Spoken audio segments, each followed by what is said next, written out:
What's up, guys? It's MB Boxing, and I just finished up watching Jake Paul versus Mike Tyson.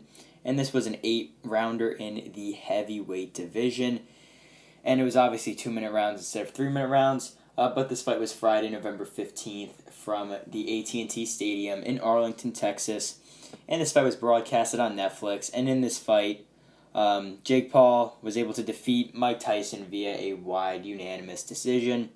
I scored this one 79-73 in favor of Paul. All three judges had it pretty wide for Paul, having it 79-73 twice, agreeing with my scorecard, and then 80-72 once. So, I was predicting actually Jake Paul to knock out Mike Tyson, but I'm just going to say big props to Mike Tyson. You got to think of it that way. He's 60 years old, nearly, and he just went 8 rounds with a young kid who's been focused on boxing for the last, half a decade, basically. So, and I'm not saying Jake Paul is this great fighter or anything, but, he went 8 rounds with someone who's trying to pursue this as their career, as opposed to Tyson, who hasn't stepped. Obviously, he had that exhibition against Roy Jones, but someone who really hasn't competitively stepped in the ring in 20 years nearly. But right now Jake Paul, he's now 11-1, and he's actually currently ranked number 106 on BoxRec in the heavyweight division. And I'm sure anyone around there would knock him out if they were to fight. You see guys like Abdi Daptayev, he would probably knock out Jake Paul. He's ranked number 103. Lorenzo Medina, 11-0 prospect. Oh, I know he would kill Jake Paul if they fought. And I even see Carlos Negron. He's ranked lower than Jake Paul. He would KO Paul 100%. But just to break down this fight round by round. So the first round actually was pretty interesting. Mike Tyson started out with his trademark peekaboo style. He actually came forward, landed a nice kind of left hook / jab on the head of Jake Paul, and I thought that won him that round, because most of the round was pretty quiet really Tyson was the one going forward, and Jake Paul was initiating all these clinches, and I thought Tyson had the better body language in that round. Paul did land a good overhand that kind of grazed the temple of Tyson, but I thought that good left hook earlier was a better shot.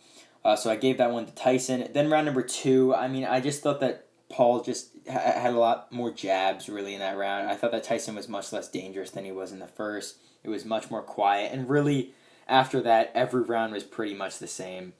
It was really just Paul landing a few heavy shots. Round number 3, actually, Tyson was a bit stunned. And really, you got to remember, they were also using 14-ounce gloves, so that also definitely played a factor. But Tyson actually took a lot of heavy shots, and big props to him, because he wasn't really ever hurt in this fight. Just in round 3, his balance was a bit off when he was getting hit, but that's expected. He really hasn't fought and hasn't really taken heavy punches in, I don't know what was going on with his sparring, but really in a while. So, he was just taking shots, and he was eating them, and he's 60 years old nearly, and he was just eating these shots like nothing. Then round number 4, just again, it was just a quiet round. Paul was jabbing a lot, kind of picking shots on the outside. Tyson was kind of trying to get in there. He was missing a lot of shots, not really landing. Same in round number 5, Tyson not landing too much. Round number 6 as well. Really, it was just kind of the same. Round number 7, just Tyson just wasn't really doing that much. But I'm not gonna blame Tyson for it. He's a 60-year-old, and and then the 8th and final round, Tyson did miss some hooks to the head.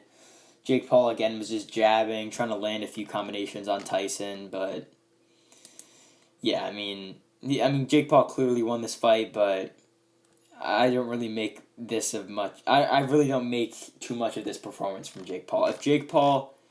If this was really what Jake Paul had to show in this fight, I really don't see anything. I really just don't see how he could become a successful pro. He's still got years to go, and he's still got definitely development, but if you're going 8 rounds with a 60-year-old, and I know it isn't like just any 60-year-old. It is Mike Tyson, but still, I just don't think it's a good look. I mean, you're 31 years older than your opponent, no matter what, and yeah, I mean, I don't really have much to say about this one, but I mean, what's possibly next for Jake Paul? I mean, he's currently ranked, like I said before, 106 in the heavyweight division, but I don't think that he'll fight any of these guys that are ranked kind of near him or even above him on BoxRec at heavyweight, because I know, like, these are guys that obviously have been fighting for, I mean, some of them their whole life. So, I mean, I think most of like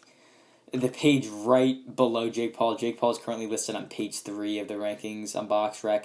And there's prospects like Frazier Clark, who we just saw. He did get KO'd in his last fight, but guys like Frazier Clark, guys like Moses Atama, even some other known contenders like Cassius Chaney, Stephen Shaw. And these are guys who are just seasoned contenders and seasoned professionals, and they're ranked one page above Jake Paul. But that's just interesting there. But for Jake Paul, what could be next?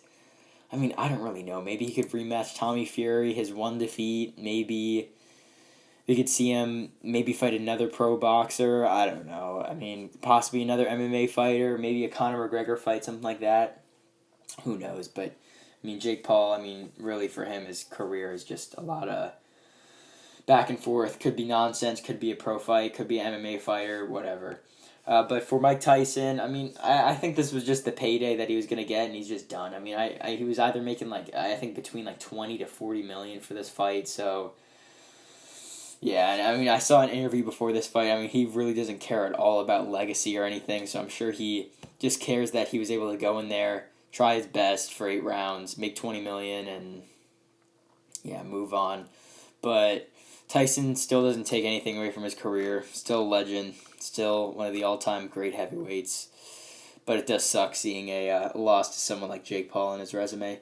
But yeah, overall Jake Paul primarily kind of outworks the the 58-year-old Mike Tyson in this one, defeating him via a unanimous decision and a pretty lopsided one overall. But Tyson still fought hard, or to the best of his ability, and went all 8 rounds, nearly being senior citizen age.